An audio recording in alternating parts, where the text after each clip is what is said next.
Check 1 2 1 2. What's up, my peoples? This one goes out to basically every single person I've had the opportunity of coaching within the past ever. I miss you. I hope you're doing absolutely amazing. And I'll tell you the reason for this is I missed ranting to you guys. If you had ever been in a class of mine, uh, if you had ever just stopped to talk to me about something that I was remotely interested in, you were usually the victim of a much larger and longer conversation than you intended on having. So I missed victimizing you guys, basically. I don't even know if that's the right word. I just hear a lot of people say that, so here we are. No, but I really missed standing at my whiteboard and answering everyone's questions and just trying to figure out things with you. So here we are.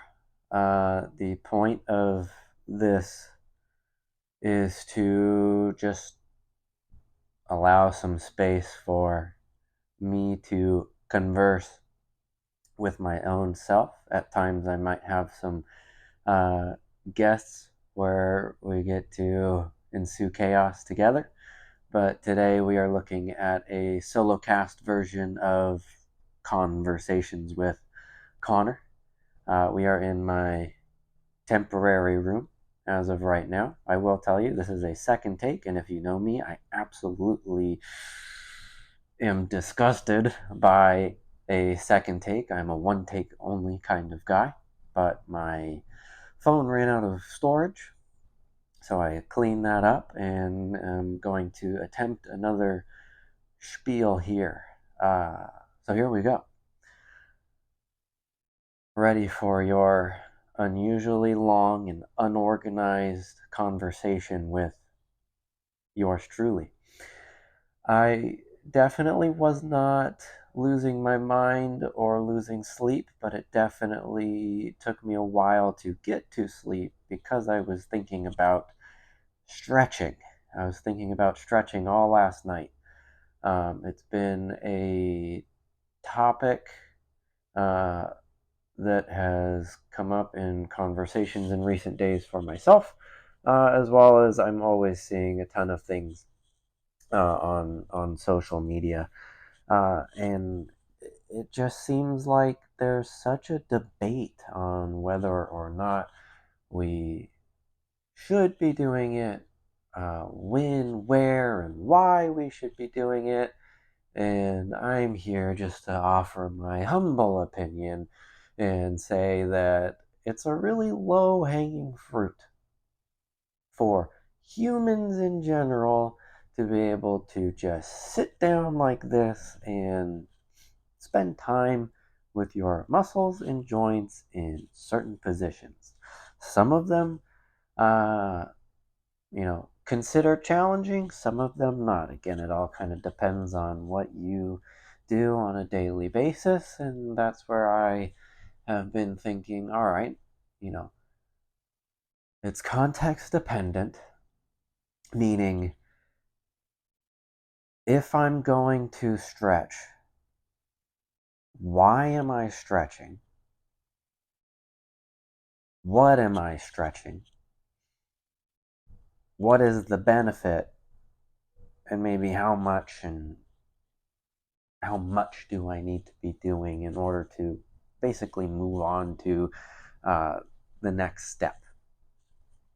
So I was thinking about it like this. I would think that if you're somebody that doesn't get a lot of movement in, let's say you don't work out, or at least you're not on a regimented plan where you are, uh, where you can accurately say that you go do movements practice 3 to 5 times a week. Uh, will consider you mainly sedentary. And if you take that as a dig, well then, cool, it is. Go do something about it. It ain't easy, but go do something about it. Not a bad idea. And this is kind of where you start. Um, I would commit to 5 minutes of your day where you pick 2 or 3 positions that maybe are just a little troublesome for you and spend some time there. It could be this crisscross applesauce. It could be this forearm stretch, right? And just get yourself used to it. And I'm not talking about getting your body used to it. This thing, if you stay here for 5 minutes, adapts pretty quickly. The adaptations are short lived, but if I hold this for a while, I can get further, and that's cool. Where was I? I would dedicate 5 minutes of your day to just spending time in uncomfortable positions. And what you're doing is you're training this guy, you're training your brain to say, oh, that position there, we're not in danger. We can more safely, or not necessarily more safely, because I'll get to that in a second, more confidently move from point A to point B. Or if we're spent, you know, in this position, I can now tolerate being here for 1 minute longer than I used to be able to. So if you're somebody kind of that meets that criteria, that's where I start, man. And then we can level it up. We go, you know what? Let's say you're somebody that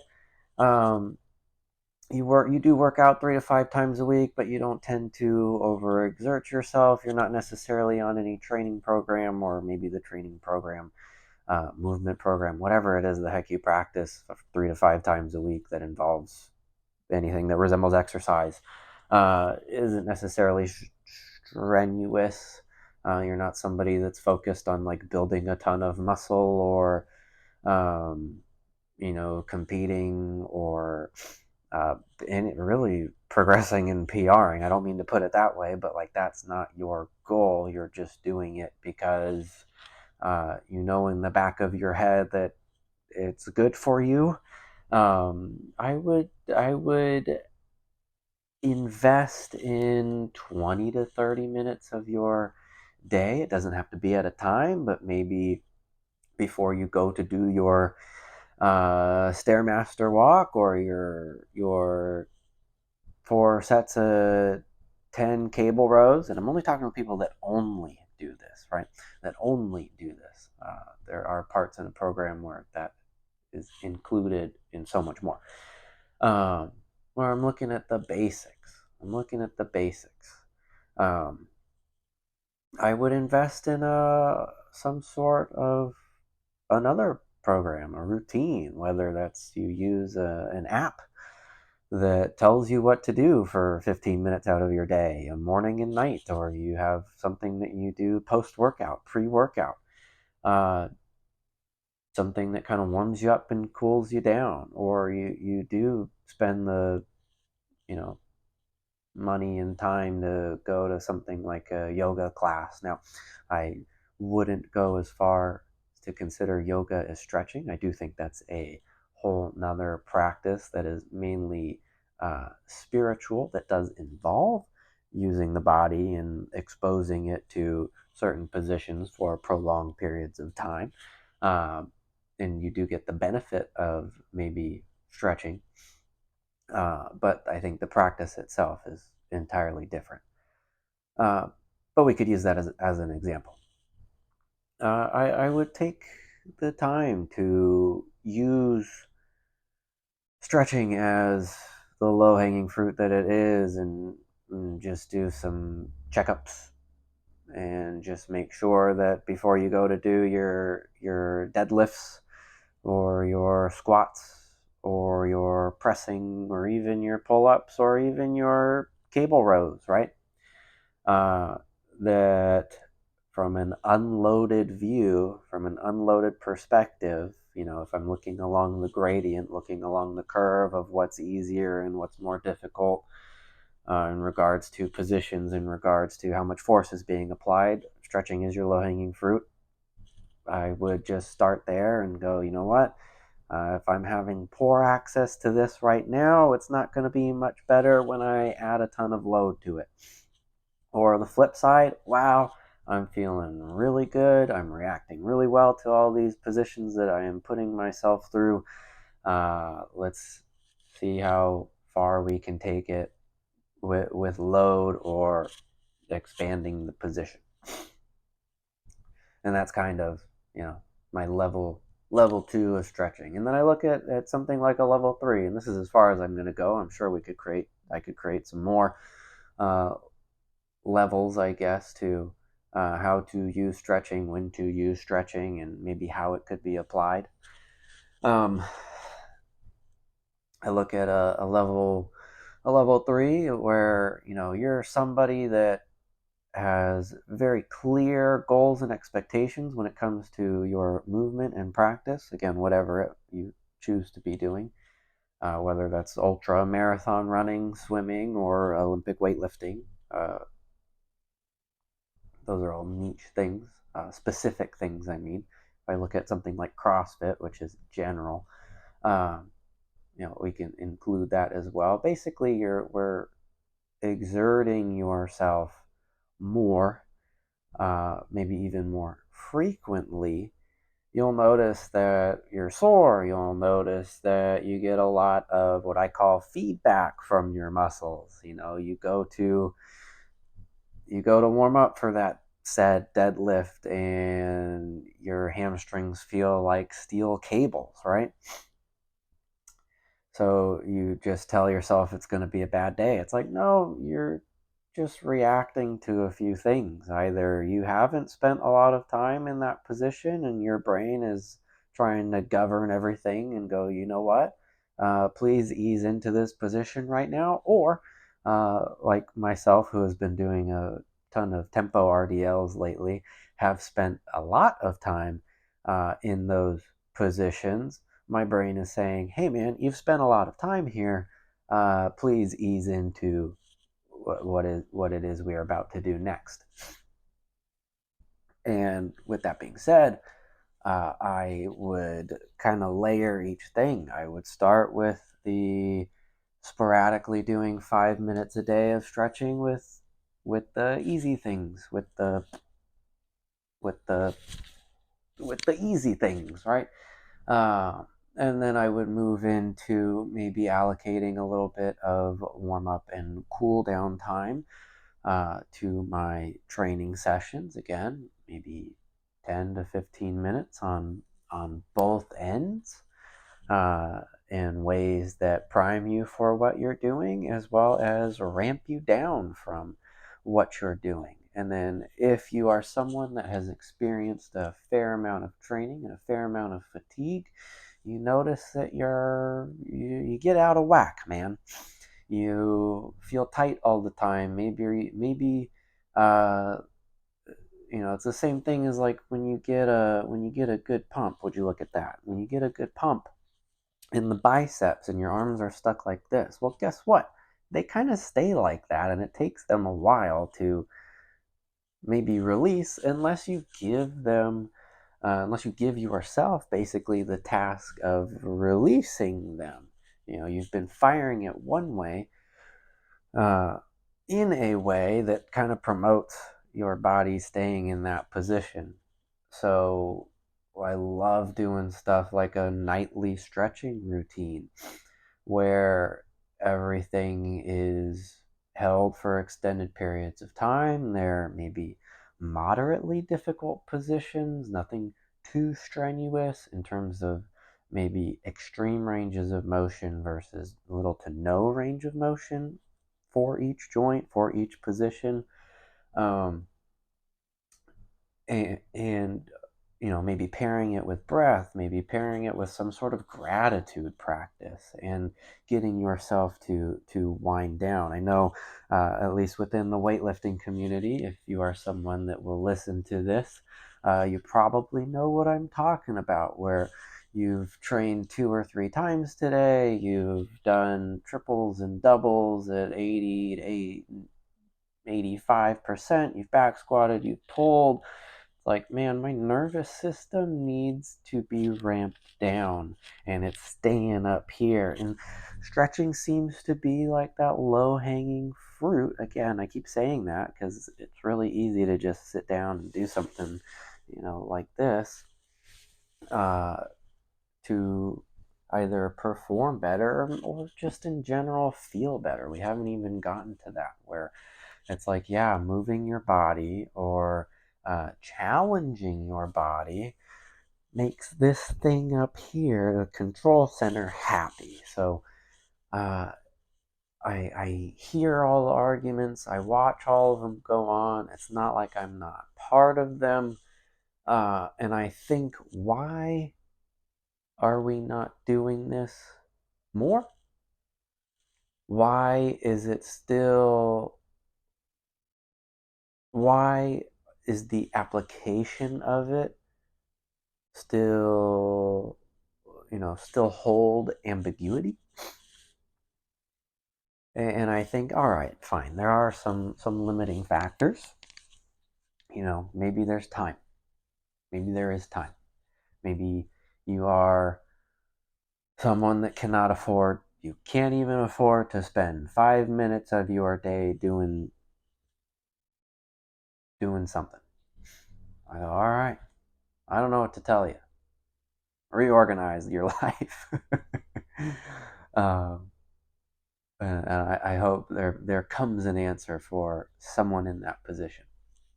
But a majority of the time, it is negligence, and I have been there, definitely, or just not knowing what to do.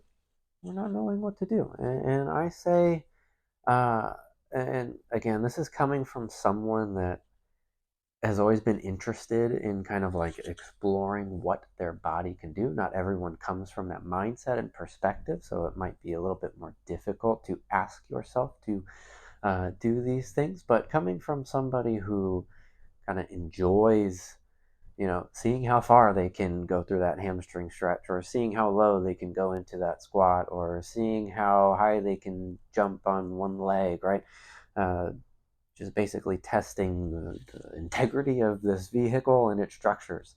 I don't always want to do that, and I share with you guys that maybe those of you that never want to do it, it feels good, man, and it seems to be that, as we get into a uh, lifestyles that provide us with more physical comfort, we could at least be doing something like this. We could at least be doing something like this. So figure out a way to allocate a little bit of time. I did think of a few examples. Again, that could be just doing like some iCarly freaking random dancing, except random stretching, for 3 to 5 minutes of your day. Investing in some sort of an app or literature that kind of guides you through it, or a coach, um, or just taking general interest in what your body can do, and taking the time to figure out what it does, are all ways that you can kind of go about it. So that's in regards to time as a limiting factor. I probably didn't even address that at all, and I'm gonna continue on. So, what else? I mean, there are certain anatomical limitations that people might have, and what I mean by that is, let's say, um,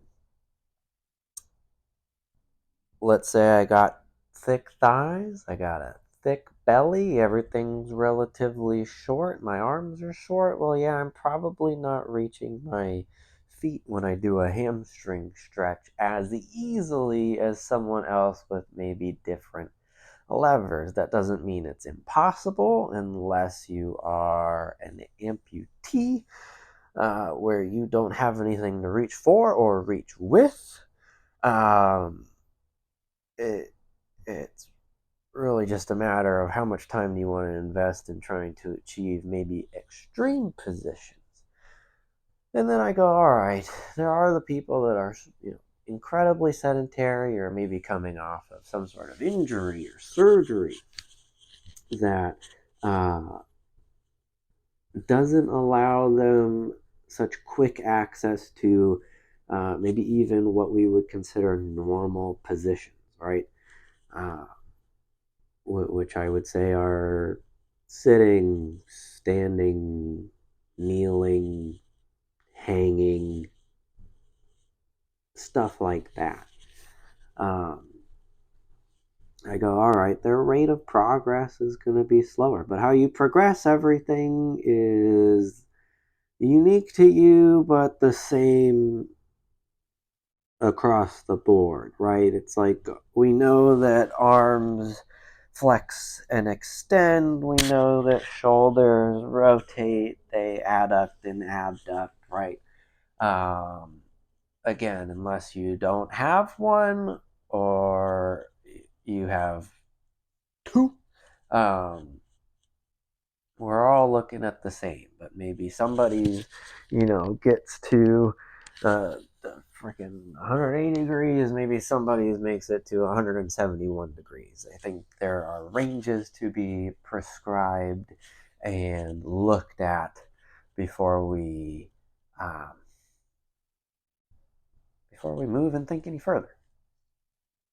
So yeah, there are some anatomical limitations, and then maybe we can look at like, okay, what's the next smart move? If you've never been able to get past this point in a hamstring stretch, and I'll continue to go back to this one just because I'm sitting, well then can we at least move from here to here? Can I maybe even take my focus off of what the hamstring is doing and then maybe look at what influences the hamstring? Is my ankle, plantar flex or dorsiflex, right?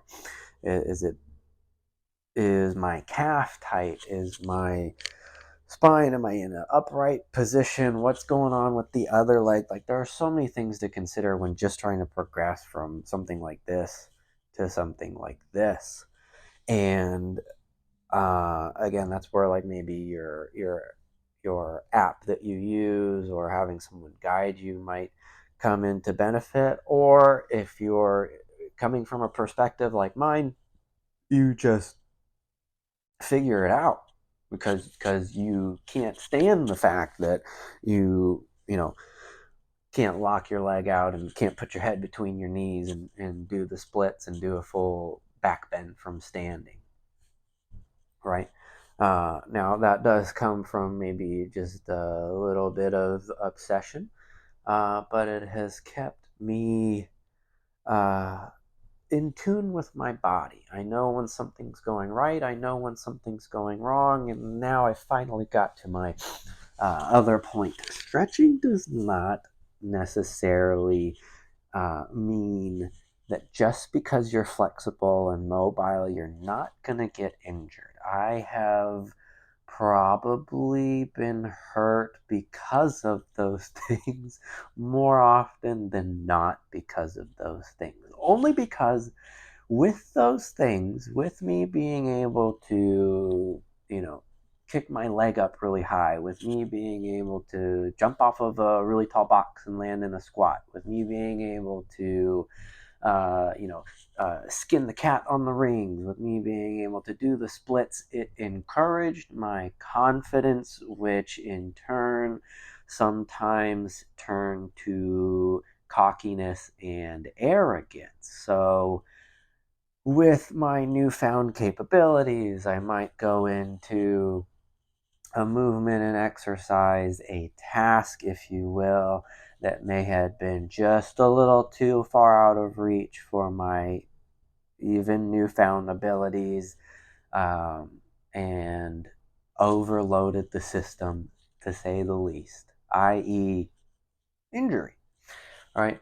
So that's something that I actually found out when I was stretching a ton for weightlifting. We had those morning sessions. For those of you guys, the little hand few of you guys that would remember this, um, might have also felt this way. I do think you can over stretch, right? Like, I'm getting tired of sitting in this crisscross applesauce position. The muscles surrounding my lumbar spine are tired of supporting me. My hips are tired of being in external rotation. There's not a lot of blood flow going down, just because these legs are thick. And I'm pretty sure that if I were to go into another leg exercise, I'm reaching the limit of my tolerance. I'm not saying that this is bad, but at some point you do hit a wall. And for me, it's been 25 minutes of crisscross applesauce. For some people, it's 25 seconds of crisscross applesauce where they start to hit their limit, and it might impact whatever you're going to do next negatively. So I remember this time where we were overstretching. I was stretching with my teammates, my friends, and some of them were more flexible, some of them were not. I would look at the people that were more flexible and I'd go, I got to beat you in the contest of flexibility that you didn't know that we were having. So, if you were going to try and hold a straddle stretch for 5 minutes, I was going to try and hold it for 5.5 minutes. Yet my tolerance for a straddle stretch was probably closer to like 2 minutes. So I would have put more strain on the integrity of these structures than maybe appropriately needed at the time. And then I would go do a training session and then wonder why all my energy in regards to those things and movements and areas and systems was maybe lacking or diminished. And in regards to weightlifting, once I got to my squats or once I got to my pull. So it's like, yeah, there might be a downside to stretching when you're in a position like mine where you're exploring and then maybe letting your ego get the best of you. It might bite you back. And what's neat is I've learned from that and gone, okay, I do want to progress my stretching for the reasons that it feels good. It is that low hanging fruit that's going to get me to do something today. It can, in fact, prime me for what I'm doing, and it can maybe ramp me down for what I'm doing. But I do have to be mindful, just like trying to lift a heavy weight too many times when you're tired, trying to spend an extra minute in a new position for you when you are fatigued might have the same result.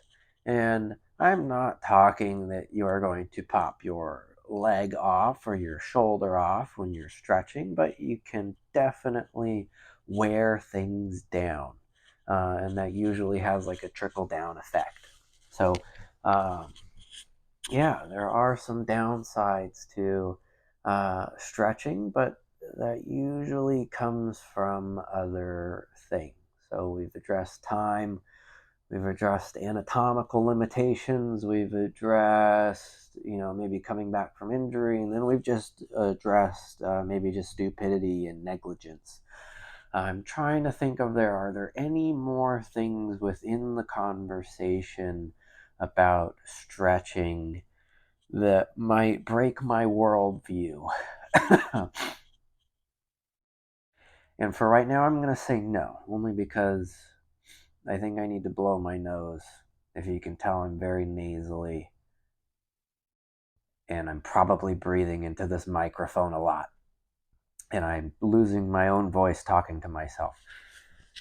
Anyway, moving forward, I've definitely missed my whiteboard I missed stopping you guys in your tracks when you have something to do and talking your ear off about anything. Um, yeah, I definitely, for those that are willing to take the half an hour out of their day to listen to this monotone, raspy voice with very subtle hints and poor attempts of humor uh, throughout. Listen to this throughout your day. I want to know what you think, what you'd like to hear me rant and converse with myself about next, or uh, if you'd like to just see something different in general. I feel at my ripe young age, I have a little bit to share, and that's the humility in me talking. Um, Let me know. Miss you guys. Love you guys. You guys take care. As always, take a walk, stretch your stretches, eat your food, drink your water, get some sleep, and get ready to do it all again.